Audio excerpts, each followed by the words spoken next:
Where's my coffee?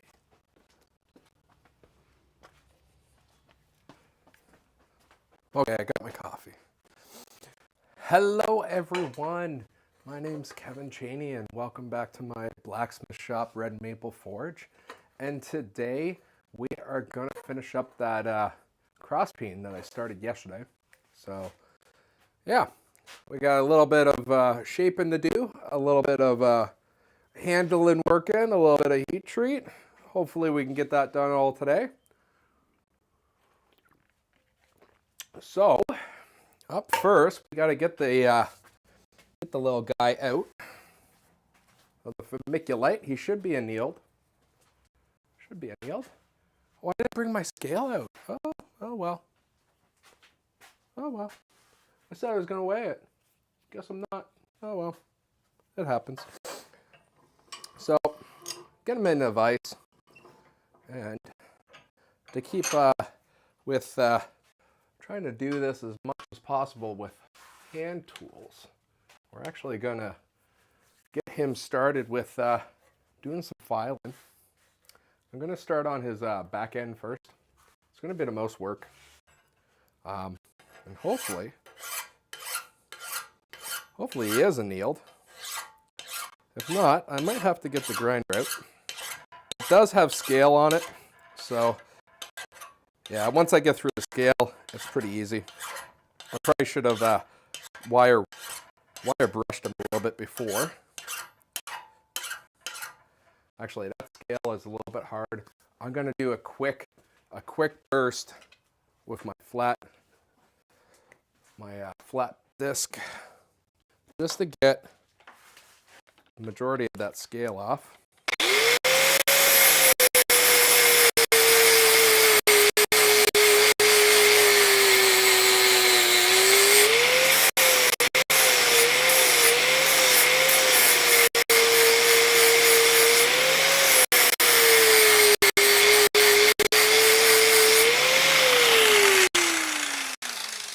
That should do it. That's still a hand tool. Grinder is still a hand tool.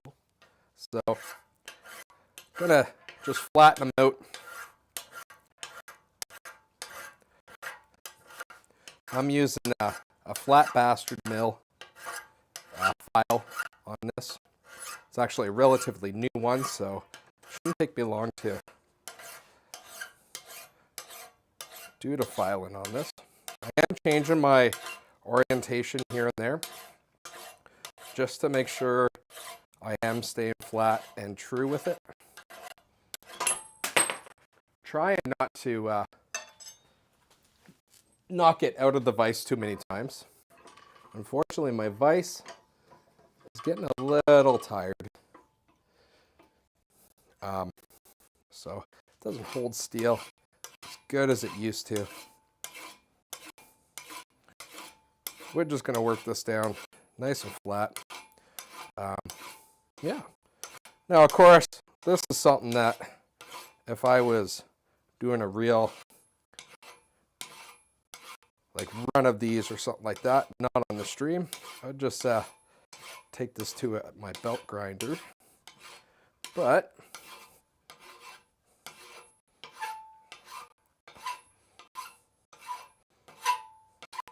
I'm going to also chamfer a little bit on the edges.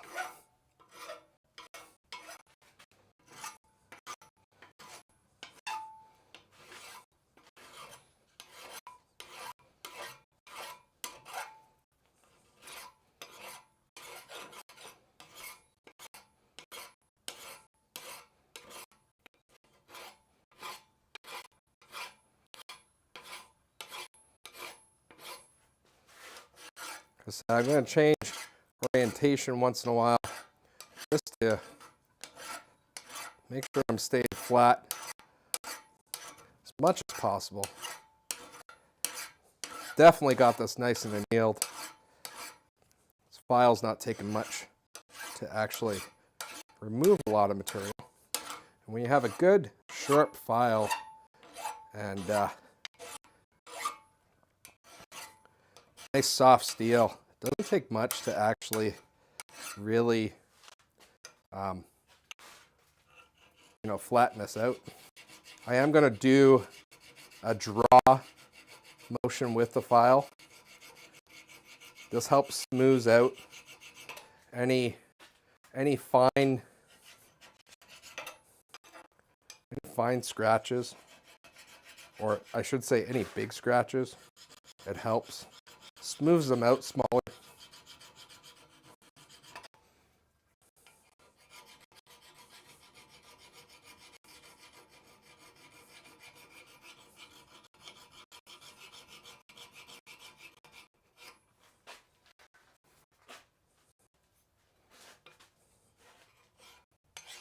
Do have a couple of deep scratches, so I'm just gonna work that with the normal file way. Try and smooth those out as much as I can.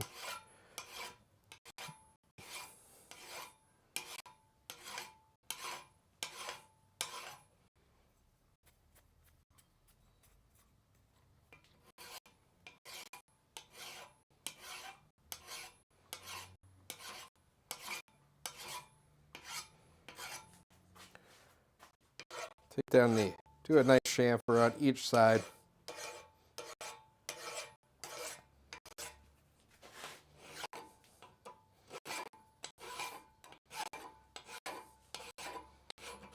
So yeah, it's a little bit more quiet in the shop today without the forge going.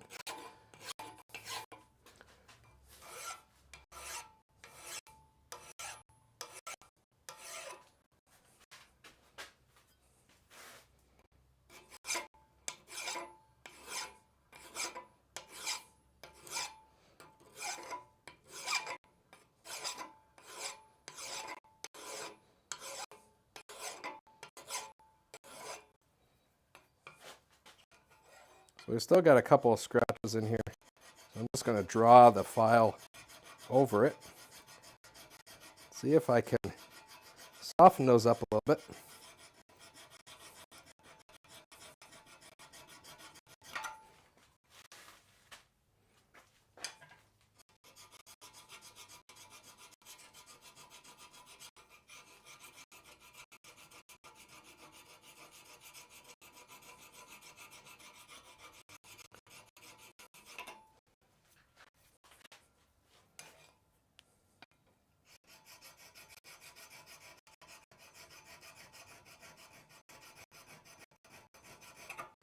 And of course, you can always finish this off with sandpaper afterwards if we want. The file doesn't get as smooth as I would normally want with a hammer face.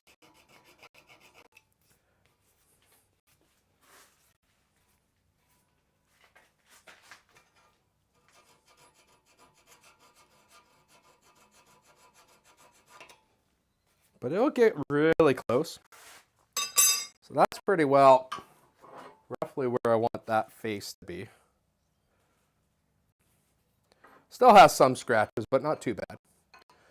And then on the cross peen, I'm going to flatten that off first before I start rolling that over. I'm going to use the grinder just to quickly take the scale off. Like I said, that scale is really hard.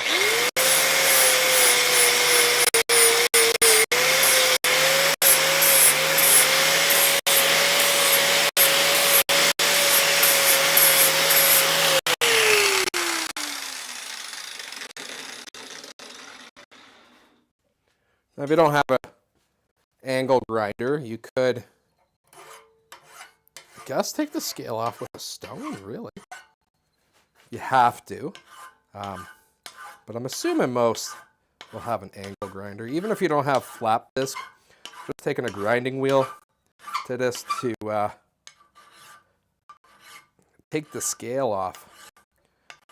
Hey, if you don't, you can actually ruin your file pretty quick. So here I'm just flattening off the tip so it's nice and square with everything. So you're probably going to see me go down at eye level very shortly. just to make sure that's staying nice and square with the rest of the body.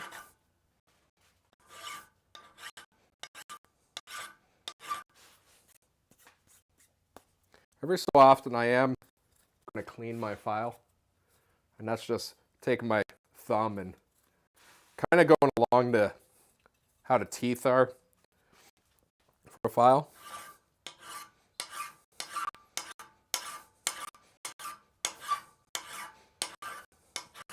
And you'd be really surprised how fast you can shape these with a really good file. So I still got a little bit of a curve going on here. So I'm going to really try hold my file straight.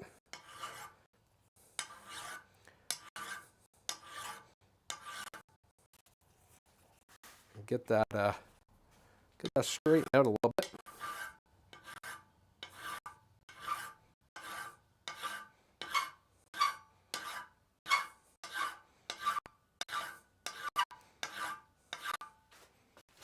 I'm going to look down it, see how we're doing. I normally like most of the cross peen to be nice and flat, as in square, and only on the very last, 5%, I want it to be a little bit softer curve. That's so you don't get a hard like shoulder kind of thing going on when you're using a cross peen.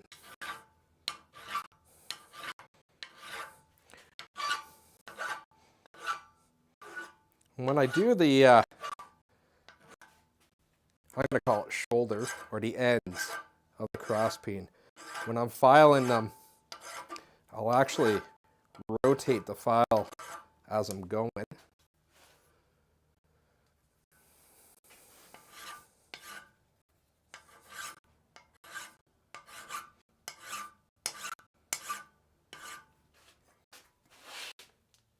And that looks good that kind of way. Now I'm going to work that way.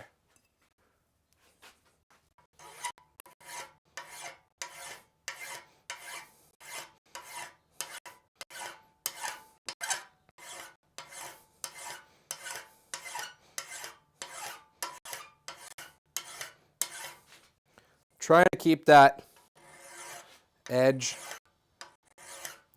straight as possible with the sides, or kind of going on a 90 degree. I'm going to take down the corner first, and then I'll come in and round that off.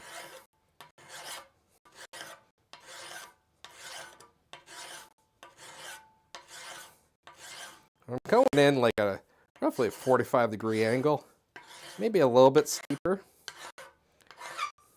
And then I'm going to smooth off a little bit.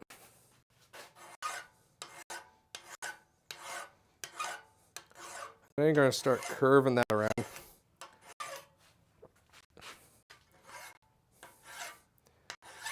I'm actually lightening up the pressure on the file when I curve around. Almost feels like it's gliding. Not skating, but kind of softly gliding. And then I'm going to start doing the draw method, just to smoothen it out a little bit.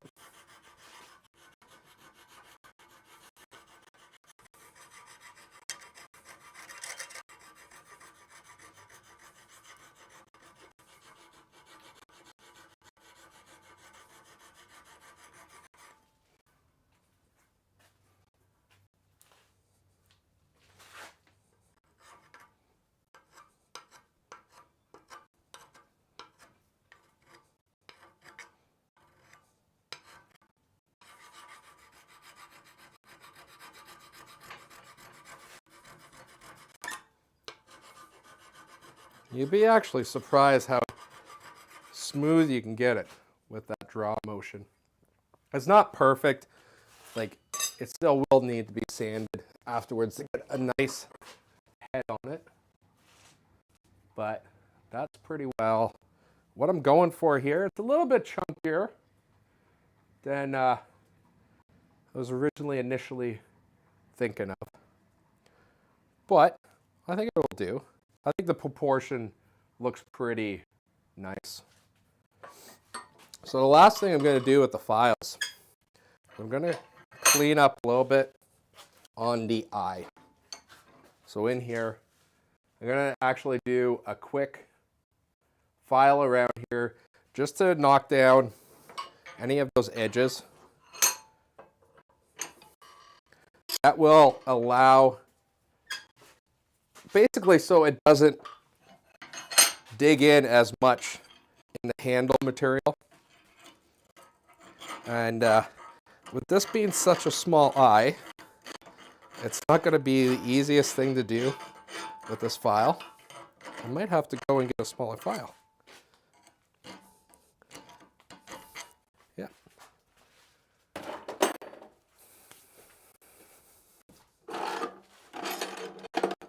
Gotta see if I have a smaller file. I got a square one this one. I know I got some round ones in here that are small. Another square. I got some really small ones which actually are for a chainsaw, which will work. I think that's how I'm going to have to go with it. A little round one that you normally use for sharpening your chainsaw.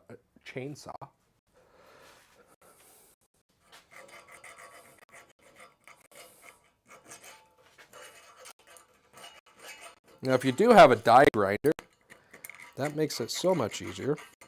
And this is actually just optional too. I like doing it.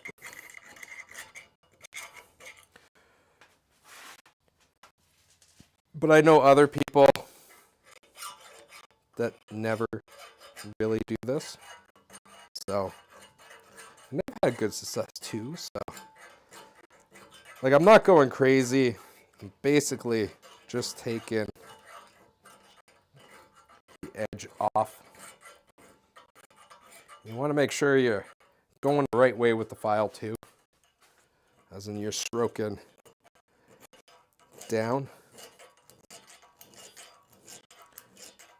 And when you're putting pressure down, it should be when you're cutting, and most files, actually all files I've seen, the cutting motion is going away from the handle. So as you push from the back where the handle is through, that's your cutting motion. I just want to see how I'm doing. And yeah, that will do. Yeah, I think that would maybe a little touch up on this side. But like I said, I'm only taking down the corner just ever so slightly in this hole in the eye. I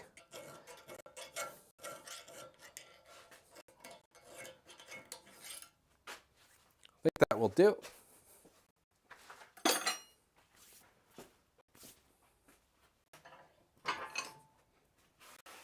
Might be able to see the shininess just on the corner of that eye. Just take it down. Now that we got the surfaces pretty clean and where we want it, I'm going to get the handle out. I'm going to actually size up the handle now before I do the heat treat. And the handle I'm using, this is an ash handle. I bought it from a guy, funny enough, on eBay. He has a hobby kind of thing from being semi-retired. Actually, this might be a good fit right away, and I don't have to do much to it. How funny is that? Just going to see how square it is. So I'm just looking down, seeing how it fits. Yeah, that looks good as it is. I don't think I'm going to muck around with that. That looks good. It sits nice down. Probably just going to hit that down just a little bit more, just to see, to make sure that all sides are actually tight at the bottom. And you know what? That looks damn good. Okay. I don't even think I'm gonna worry too much about making that any better. I'm gonna use my drift to knock this out the rest of the way. Or almost. I might have to open it up a little bit on the kerf, but looking around, it actually seats pretty nicely both front and back. So I think I'm just gonna leave this exactly how this is. Now, I'm gonna move on to the, oh, I should have paid attention to what was the bottom and what was the top. Normally I would have my touch mark what I think is on the bottom. Okay. So just take a note. So that's going to be the bottom of the hammer. So I just want to take note of that. I'm actually going to take my soapstone. I'm just going to make a little mark right where the bottom is. This is so I remember later on. And the soapstone will be real easy to take off. So now I'm going to size up my wedge. And basically what I want is my wedge to fit through that eye almost all the way. Actually, I want it to go actually be able to almost slide right through that. So there's not much I have to take off of this. So I'm gonna get one of my files out. One of the more wood files. See if I can grab this a little better. Now you can do this with a pocket knife or something like that too. Whoop. That's not going to grab it at all. Okay. Plan B.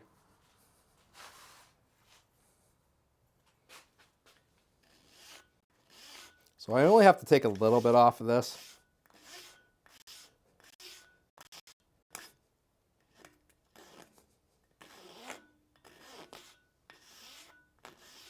My vise is not holding the wedge, so it'll hold the file, no problem. Obviously, you can do this with sandpaper or just a knife as well. Just make sure you clean off your file once in a while, just to keep that cutting going.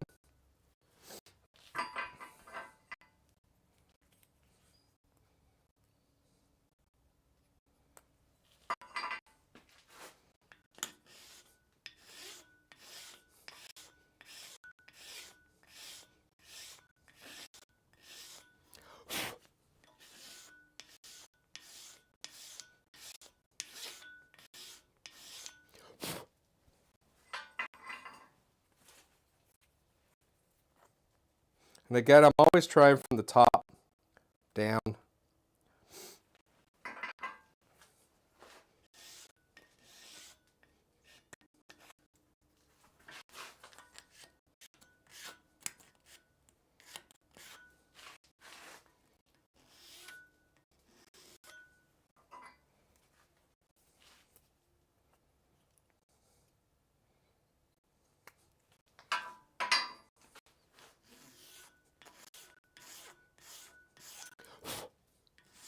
This file is getting a little bit worse for wear.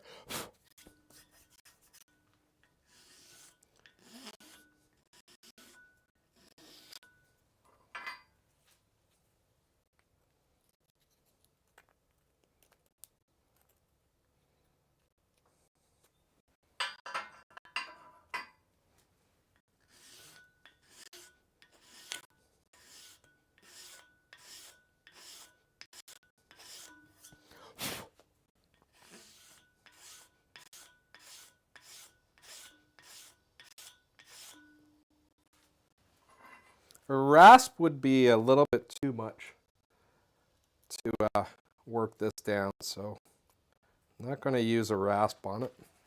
Now remember, our head is hourglass, so even though it fits in the top like third, it's going to hit a spot in the middle where it's actually quite smaller, or should be quite smaller. You do want an hourglass in the eye. It holds the handle so much better.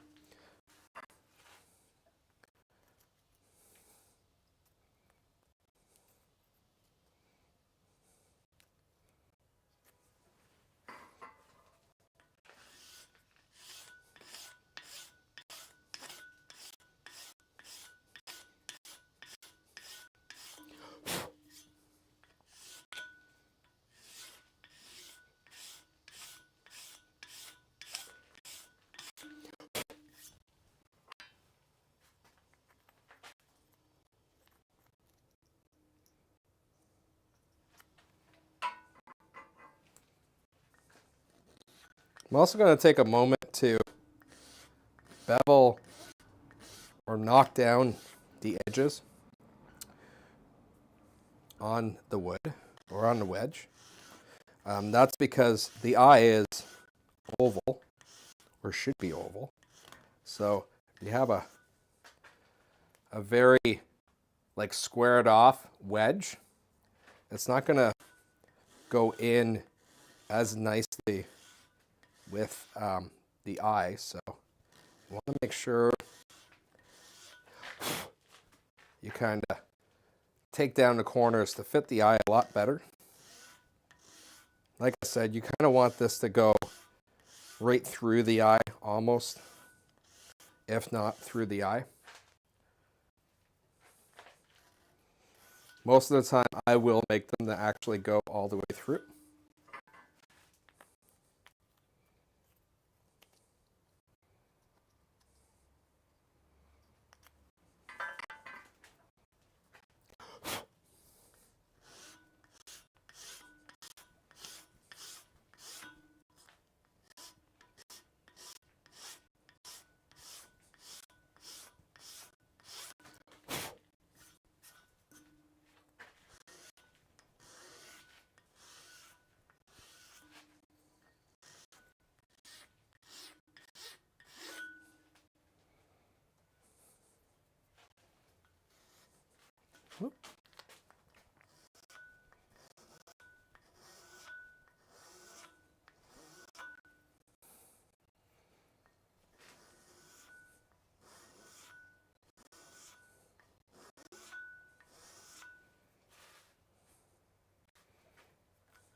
Again, keeping my file clean as much as possible,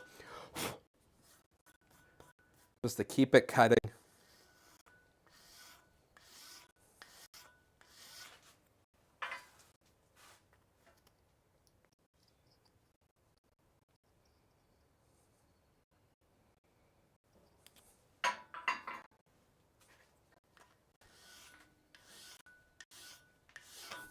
And now I'm sitting there thinking, maybe I should have just done this with a knife.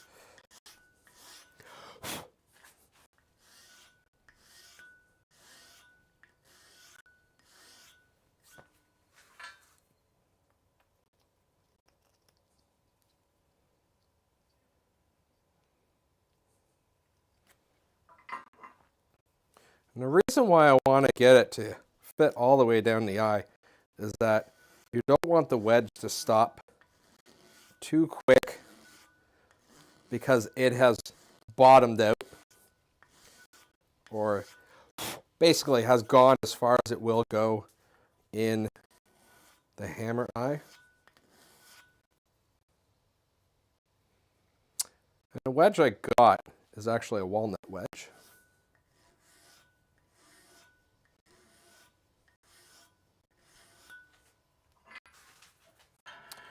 I like my walnut wedges, but I've also used, you know, your store-bought poplar.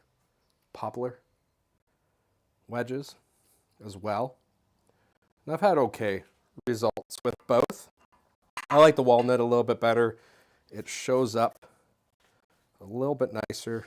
And also it tends to have, depending on what walnut you have, it tends to have a little bit more character than using your standard, like, store-bought pot glue one.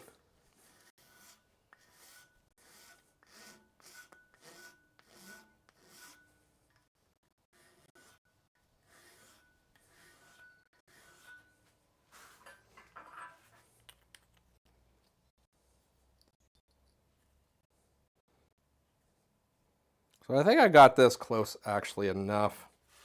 I'm gonna maybe go a little bit more, but it doesn't need much more. It's just on this back side, it's catching a little bit. So just take a little bit more off of that. Again, making sure I keep my bevels on here.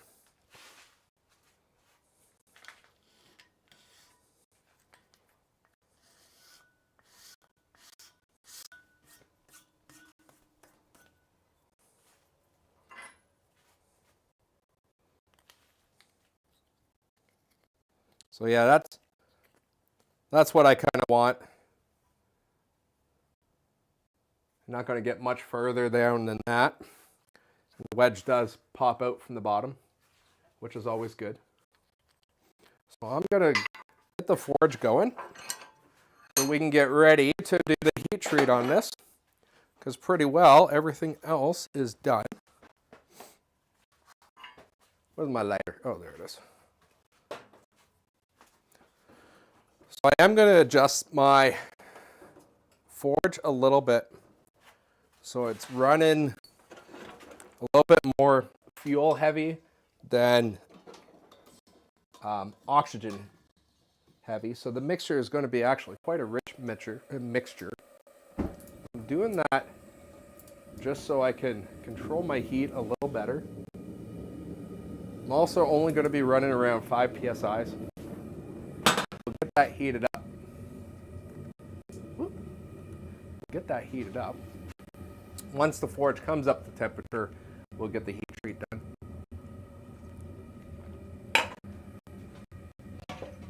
This is my quench tank. Currently, I'm only using your regular vegetable oil for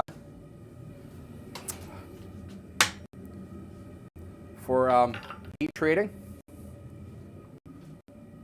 Sorry, this one hammer is driving me bonkers. This is the hammer I made last year.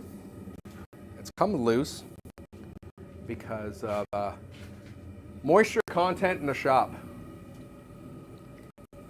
It swells and cools down. So I am going to put a new wedge, a steel wedge, in this to help with that. Hopefully, the steel wedge is not too wide.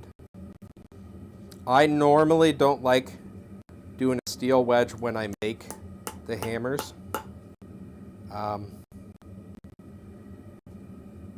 But I'm gonna probably start doing it with my hammers solely because I've had a lot actually loosen up over the times. I'm gonna actually get a bigger hammer for whacking this. They've loosened up over time because my shop is not climate control.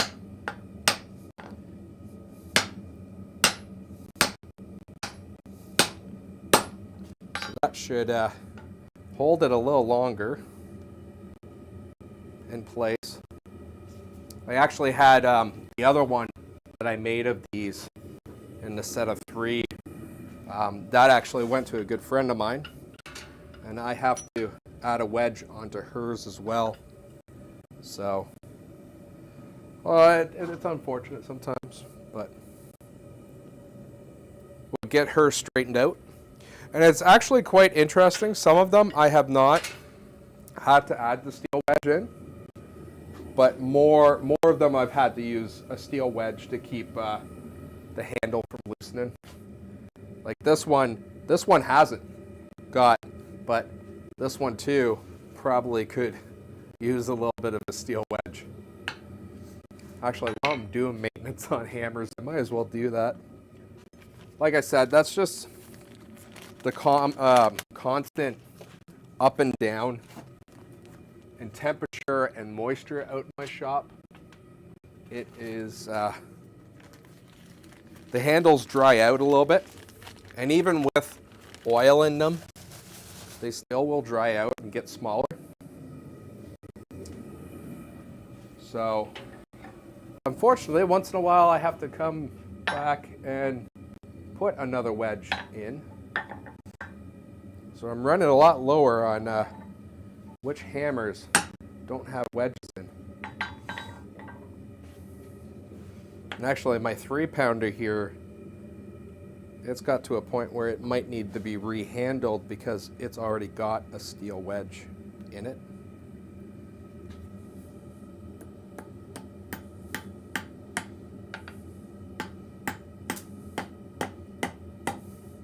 What would look sharper is a brass wedge, but I don't have any right now.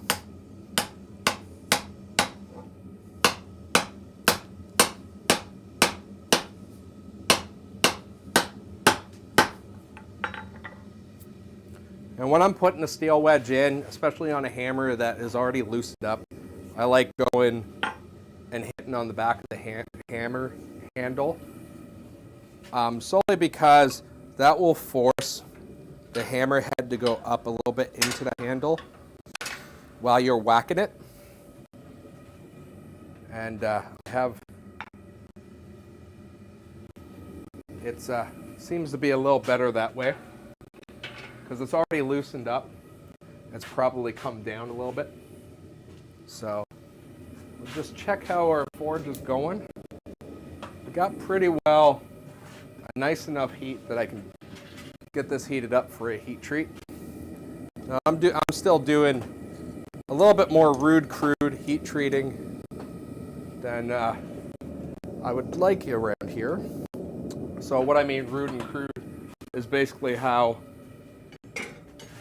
many beginners have it, where it's not, you don't have a constant heat source like a heat treat oven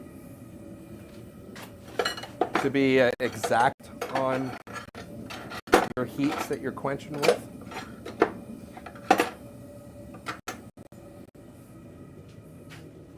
I'm just going to clean up a little bit while I'm waiting for that. Where did my other file? There it is. Just going to clean up while that heats up. Put my files away.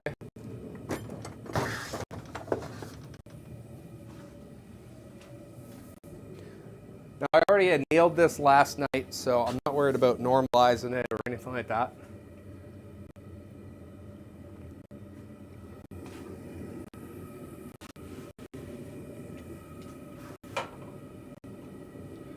The handle being actually already practically perfect for this hammer. And actually, I forgot I had that particular handle floating around upstairs. So I was quite happy to find it, and really happy today that it's actually kind of fits nicely. Kind of fits really nicely. I didn't even have to do any modifications on it. Now, this handle has been charred and been treated with walnut oil, actually. That was done by the guy I bought them from. He basically bought blanks from a local mill out in Nova Scotia, Canada, and then he did the final shape-in, final sanding and all that. So it is nice and smooth, but I'm not really a huge fan of the charring of the handles. I find, especially if I'm using it a lot, that actually ends up giving me more blisters on my hands. I'm not sure why that is. It just does. And this one actually feels, you can actually feel where all the grain like kind of pops and all that, which really I don't like either, but I don't plan on having this as a using all the time hammer. So I'm not too worried that this handle is like this. This is going to be staying in my shop. This is going to be one of my tools. So I'm okay with having a little bit more subpar in quality than if it was going out of the shop.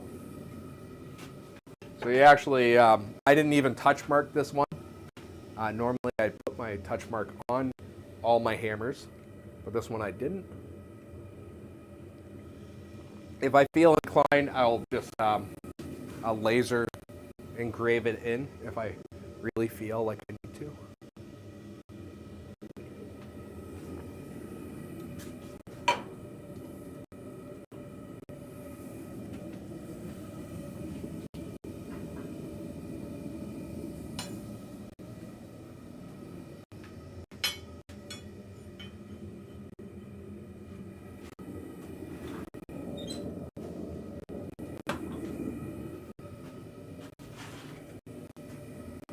Also going to be heating up my hammer eye drift.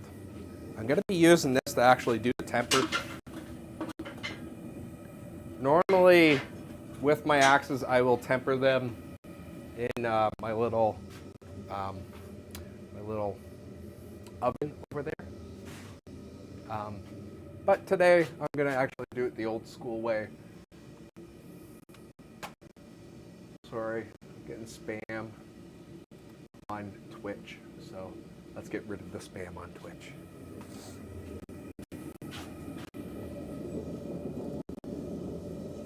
And when I heat treat, I actually submerged the whole thing, and I hardened the whole thing at once. This is something I've been doing ever since I started making hammers and axes. So, and I've only had one hammer actually crack on me by doing this, and that was mystery steel that I absolutely had no clue, and it could have been spring steel. Also, I probably did something that I shouldn't have, like didn't normalize it right or something like that.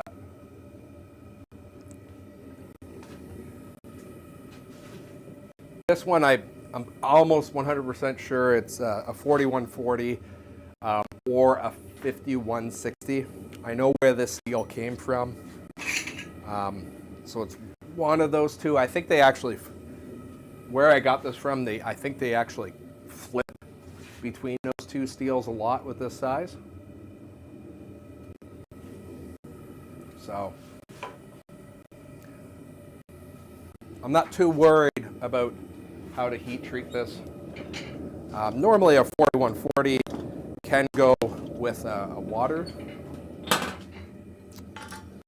quench, I believe. Don't quote me on that. No, 4140 is an oil quench, I think. Anyways, oh, that I just completely like didn't switch cameras or anything. Oh, that was too bad. Oh, I got too excited.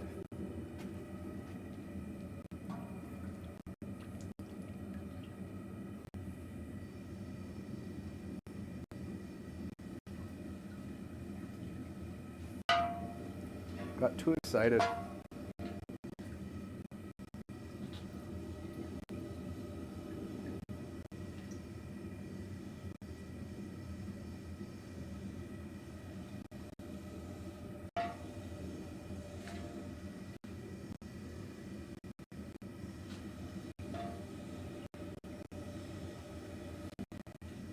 And if I'm doing a batch of like 3 or 4 or 5 hammers or axes at the same time, I will actually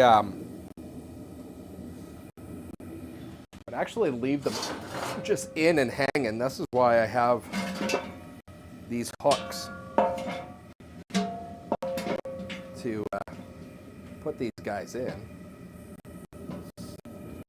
So I normally actually just leave them to to actually cool off pretty well down to whatever the oil temperature is. So I'm just getting some shop towels out. You know, the blue disposable shop towels. Just to clean off some of that oil. I definitely do prefer quenching in water from a cleansiness kind of thing, but some steels don't like it. I'm just gonna wipe off as much excess oil off of this as possible. It actually does look nicer when you quench in oil if you're gonna leave it without cleaning. So you get a nice dark color. The burnt oil color on it.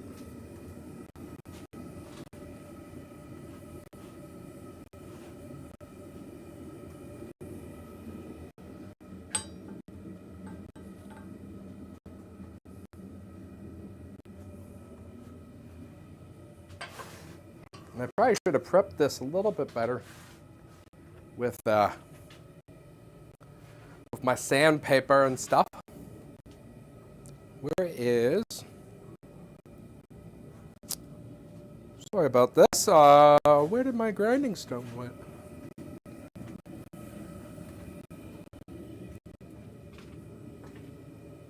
I'll just use a wire wheel. So, I need to clean this off enough so I can see my temper on this. Again, I was looking for my grinding stone, my abrasive stone, to clean off a little bit of this so I can see my temper. But it doesn't look like I can find it right now. So I'll put a wire wheel on, if I can. Yeah.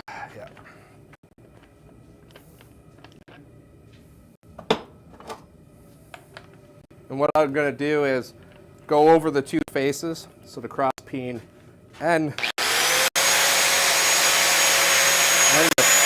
the like square face.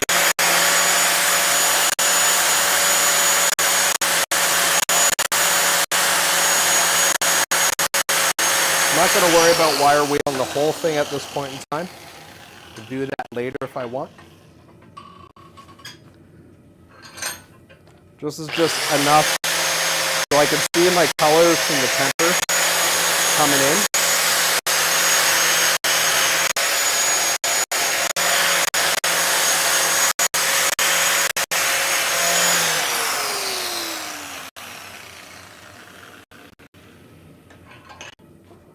So I'm gonna actually, we still got some heat in that.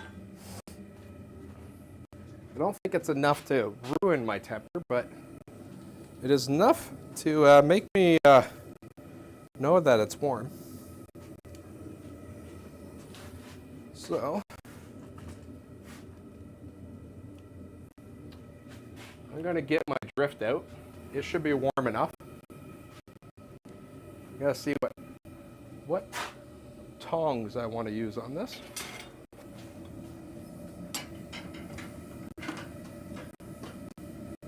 I don't know if my pickup tongs is the right ones. Let's go with the V-bits. My big V-bits.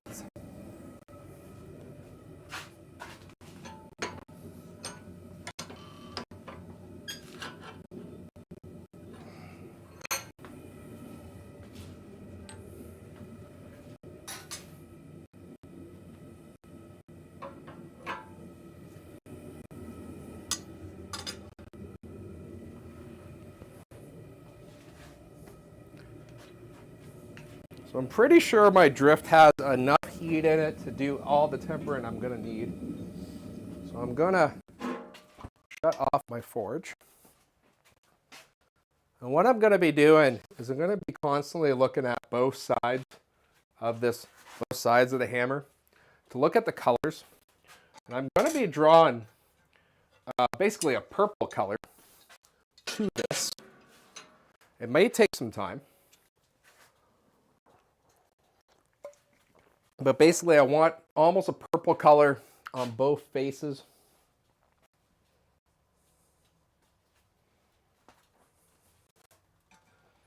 And I'm going to actually get a little bucket of water out, just in case one side starts going to the right temper than the other.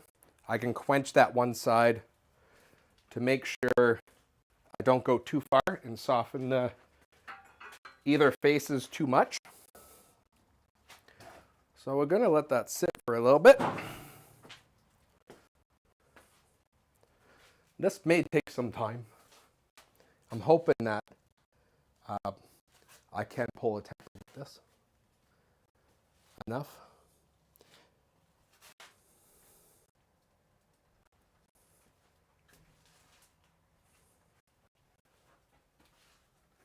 And while we're doing that, I'm going to put my my quench tank back in its little corner until next time. So my quench tank is actually an old air compressor tank. It was a 20-gallon, 20? Yeah, 20-gallon air compressor tank that I just kind of cut the top off with. And one of the advantages of that is it came with wheels already on, so I can just kind of roll this back in the corner when I don't need it.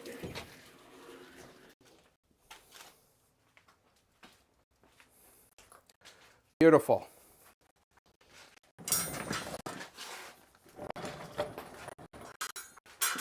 And because how I cut the top, and then I just flip it around and put it on top of it, has kind of a lid to keep stuff from going down into it that I don't want. So any dust and stuff.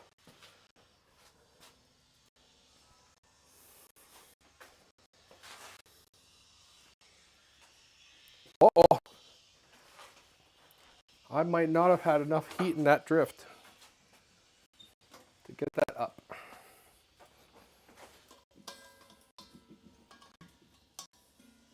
So, I'm going to start that forge again. I'm actually going to go full, not full tilt, but full oxygen on the forge now. I don't have to keep it low. I'm not going to heat treat anything else today.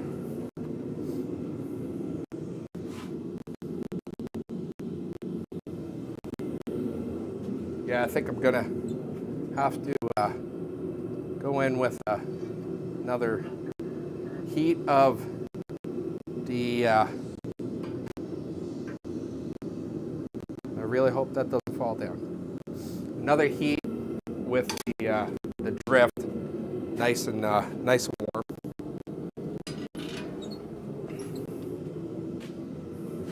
Another way you can do this is if you have smaller blocks of steel, you can kind of sandwich your hammer in between them, or if you have acetylene torch, you can also do that as well. Or if you have time, you can actually just throw it in the oven. I usually do at least an hour, and then add a half hour for every half inch wide, or like square kind of thing. So for something like this, it's a little bit bigger than 1 inch, so I would actually probably do it for an hour and a half at roughly 400 degrees Fahrenheit, 200 Celsius. If you're kicking up to more like my 3-pounders, which is really close to 2 inches by 2 inches, I usually kick that up to about 2.5 hours. But but I realize some of you might not have an oven that you're allowed to put dirty steel into, so we will do it this way.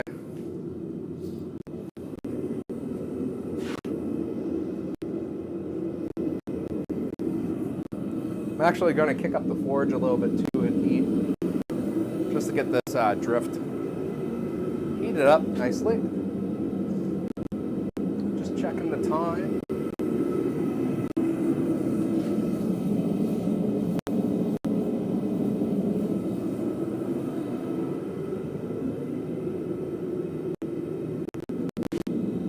So we are already, the temper is going to a straw yellow on the hammer. So I'm hoping that it doesn't take much longer to get it to its full kind of purple color. And the purple color will be around that 200 degrees Celsius.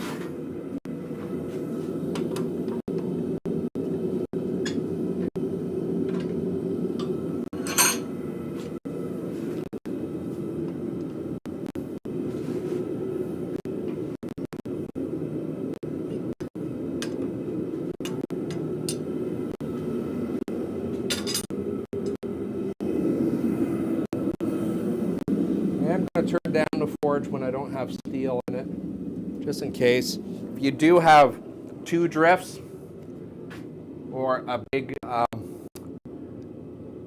punch or something like that, you can alternate and just keep it going.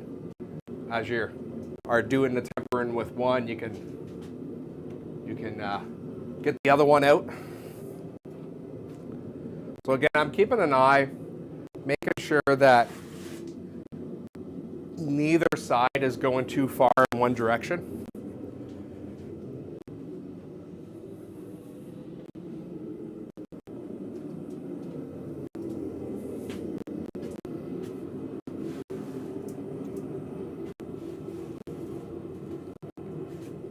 Another way around this is if you can really control your heat, you can actually just quench one side and then quench the other side, and then just take a nice torch or something like that and heat it up enough from the center to pull your temper.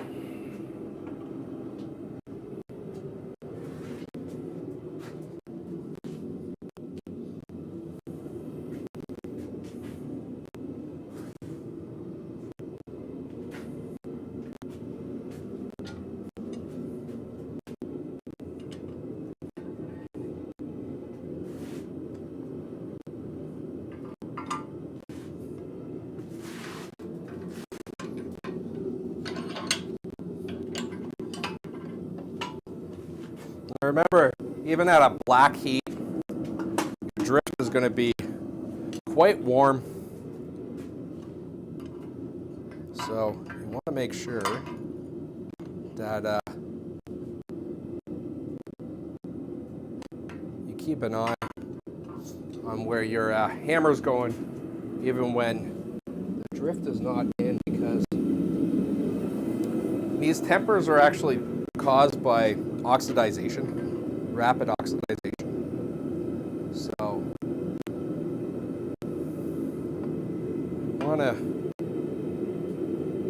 want to make sure that we're, like, this side starting to get a dark yellow on it. So I'm gonna really keep an eye on it on the next, because there is a possibility I'm gonna have to quench my flat side first. And quench, I mean in water. This is not going to be hot enough to pull any more hardness to it.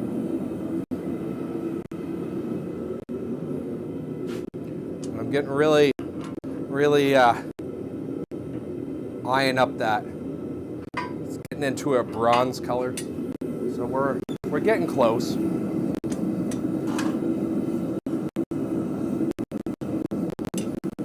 And you're wondering what I'm talking about, the colors and all that, and the different colors. There's multiple charts online about temper colors.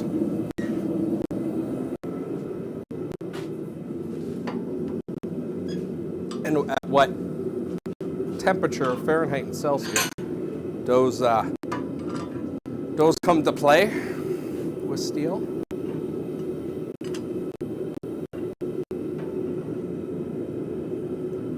So I do have one side of this eye is wider than the other, or a little bit bigger than other. So I'm just making sure when I put it on the drift, putting that bigger side down, just to make as much contact with this drift as possible. Seeing the colors is a lot easier in a very bright, almost sunny kind of area.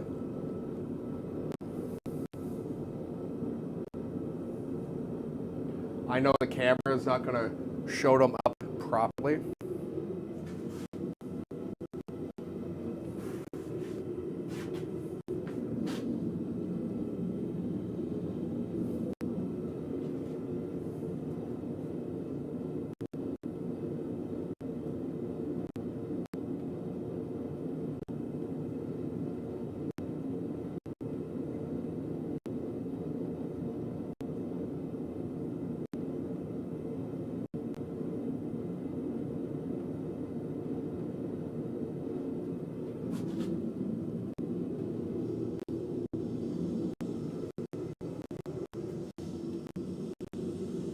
I'm just going to constantly look back and forth between the two.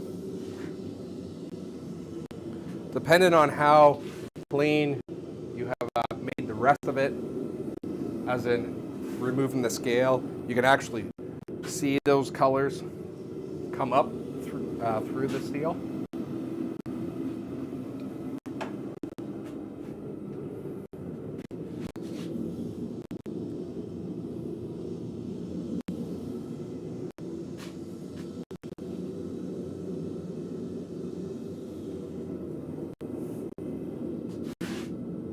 I'm actually getting a little bit too warm on the flat side compared to the peen side. So I'm going to come in. This is that blue shop towel. I'm going to come in.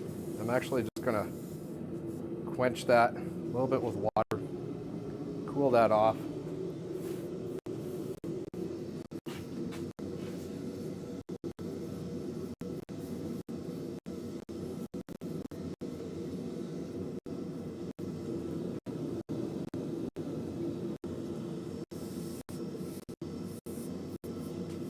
Like I said, you don't have enough heat in the steel at this point to actually harden or mess up your harden by doing this quenching. I'm actually at the side of what I want on this back. So that's why I'm just quenching this now.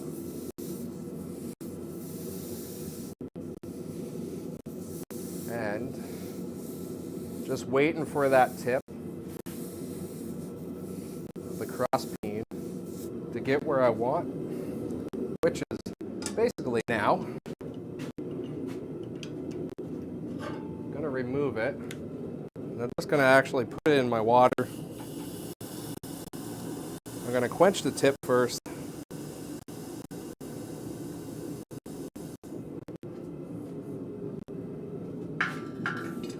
Flip it over and do my head, my flat side.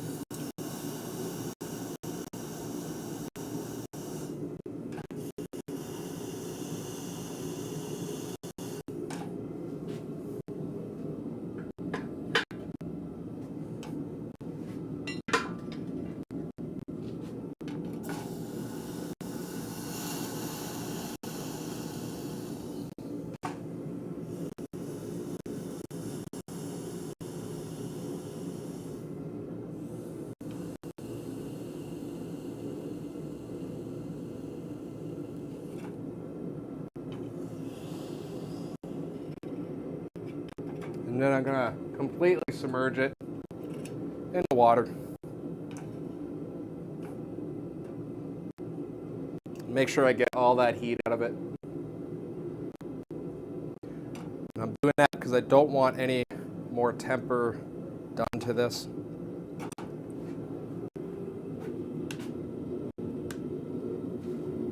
Let's see, I don't know if the colors will show up too well.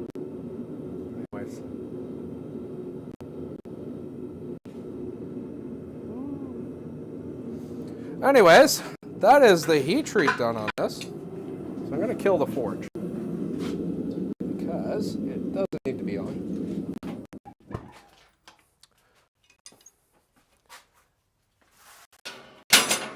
I'm just going to leave my drift in the vise. There's no reason to remove it at this point.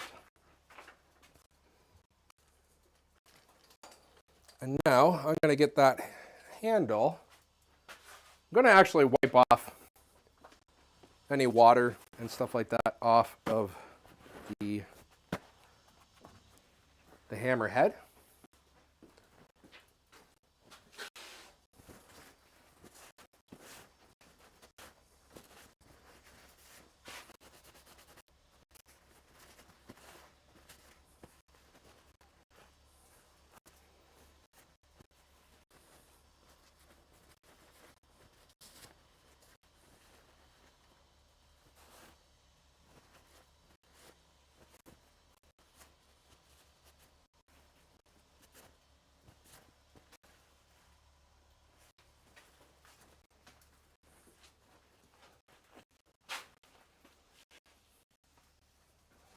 Now at this point, I normally would go and wire wheel this to make it all nice and pretty, but I am kind of liking the blackness that I've got today. So let's get this mounted.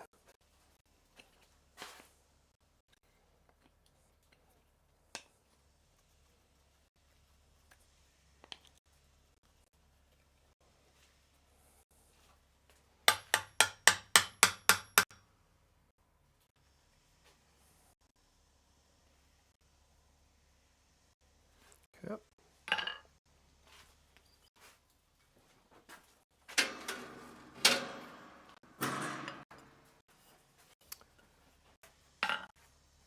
And I do glue my wood wedge in. I can get the bottle open. I glue my wedges in. I know some guys that don't like doing it, but I do. So I'm using Type Bond 2. Type Bond 2. It's actually quite nice wood glue. It is not waterproof. It is water resistant. The waterproof version of this glue is Type Bond Type 3. I just want to make sure my wedge can fit in here, because this is a little tight, so it's causing that wedge to, my kerf, which is the slot in the handle, to close up a little bit. So I'm going to loosen this up a little bit from the hammer. So it might be one of these ones where I actually have to put the wedge in a lot earlier than normal.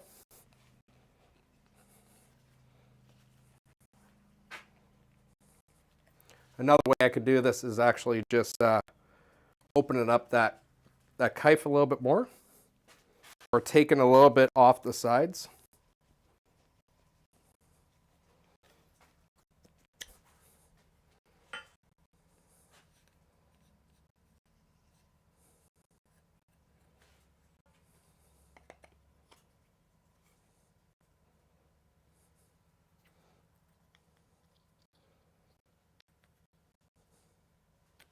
Okay.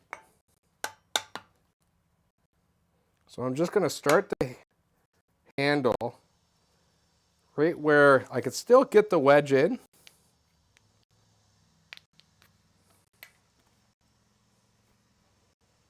I think that's it. You don't need a lot of glue. A lot of glue on these guys.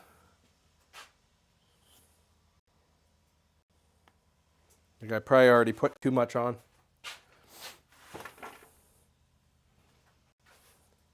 They don't need a lot of glue. That's a big glob. I'm going to spread that on both sides. I'm not worried about going all the way up the wedge. That will spread up.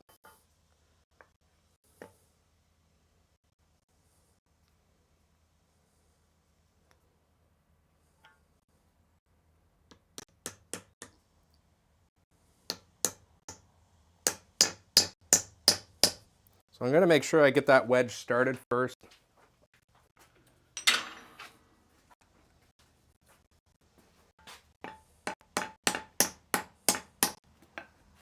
And then now that I got it started, I'm going to hit the back of the handle and try and force that up.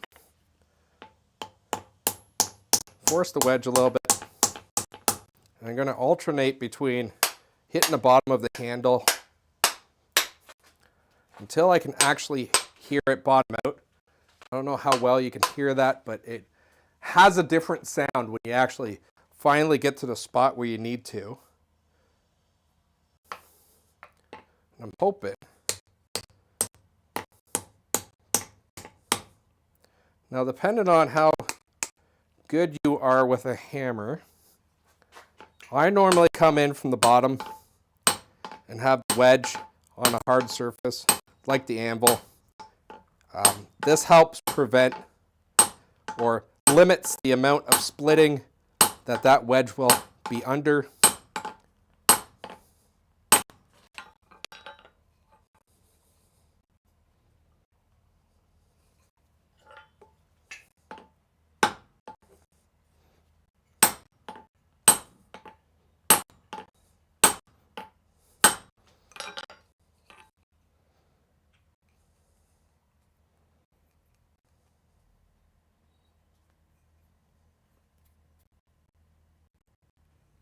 Now I'm at a point where the handle material the wedge can't go any further in because of the handle material. So I'm just going to quickly go on my bandsaw and lower that handle material a little bit, just so I can force this wedge just ever so slightly more in. I think the wedge needs just a couple more taps on it.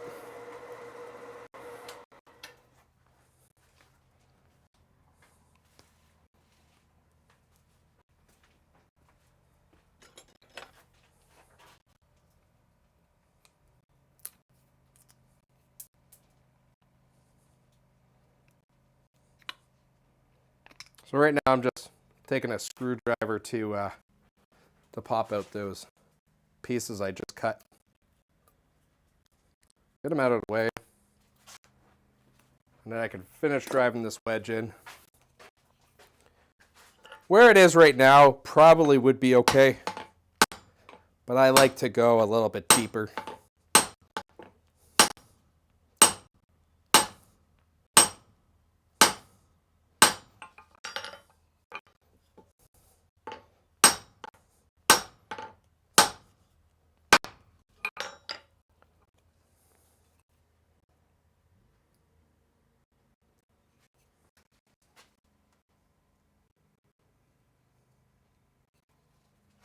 This wedge is probably actually a little bit too big for this particular, the width of the top of this wedge is probably a little bit big for this size eye.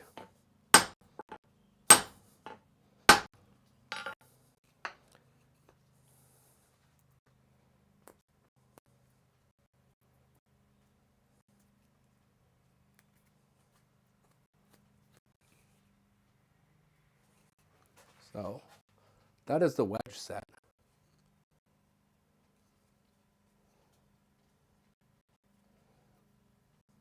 Now, normally I would just let this wait until it fully dries to finish the top of this. But I think I'm in there enough that I can risk it. So I'm just going to pop over to my my bandsaw quickly.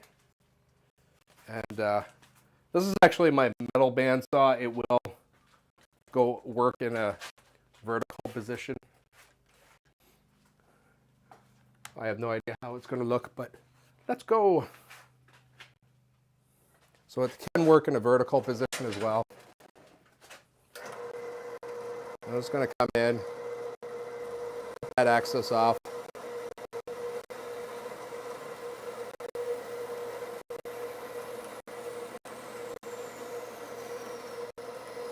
As I get near the end, I'm going to light up my pressure just so I don't splinter the wood off and get a nice clean cut.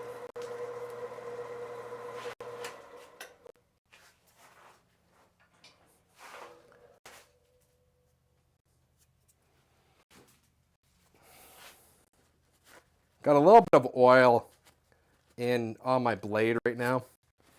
I don't know where it came from, but so I'm going to finish cleaning this up on the vise. So let's get that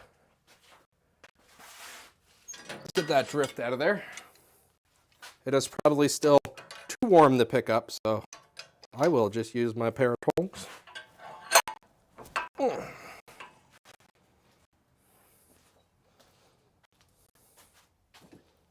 Put that aside for now. Now that drift, I'm not going to reheat treat or anything like that. I really don't worry about my drifts. At least my hammer drifts and axe drifts. All that much.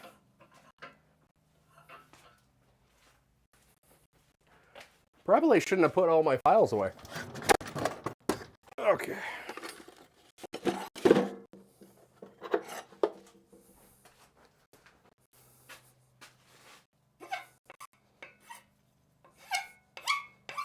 Nope, that's not the right one. Which one?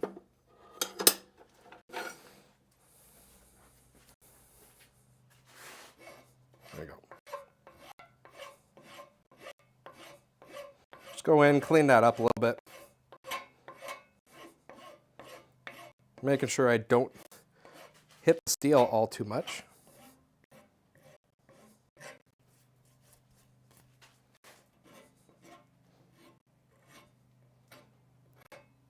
Again, I like taking the corners off a little bit, soften it up.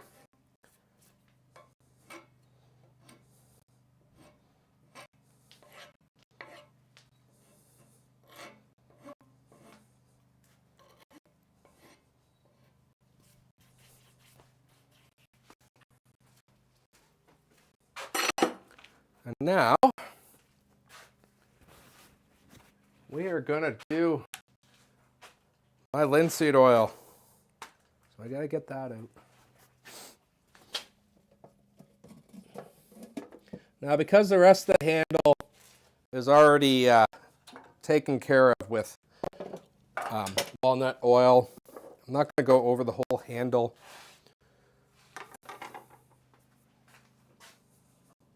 But I am going to go over all the steel.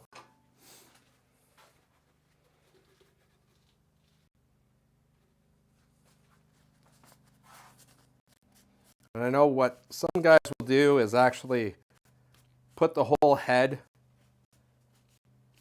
into oil, just so you can get all the, which I'm actually going to do, just to get a really coat and inside that eye as much as possible.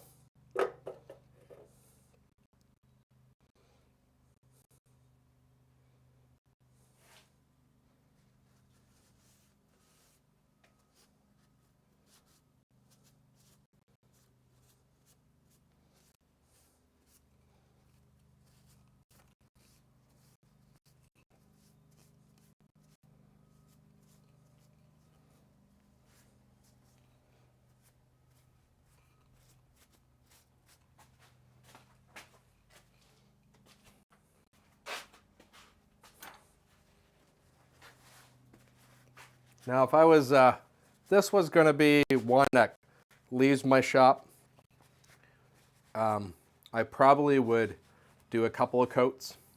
I'd actually have the linseed oil soak in before doing this, wiping off the excess, just to get really penetrated in as much as I can. This one is going to be staying here, like I said, so I'm not too worried about it not ever being oiled ever again, because I try to oil mine at least once a year. Sometimes when I'm getting feeling generous, I'll do it twice a year, but normally it's once a year. And other than a little bit of sanding on either one on the faces, we'll just move you onto this camera. Other than a little bit of smoothing out on the faces, still a little bit of roughness on it, but that is pretty well my cross-speed hammer. That is, I don't know what weight, because I forgot to bring my scale out. Well,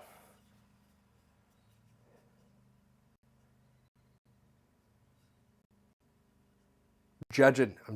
So it's a little bit heavier than that. So, and if I'm not mistaken, this guy, is it? Yeah, it's a little bit heavier. Not much though.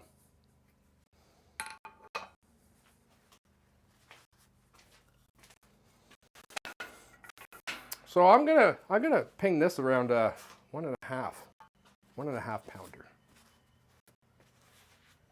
You know what? Let me just see. I have a calculator for steel weight on my phone, so I'm trying to remember how long it was though.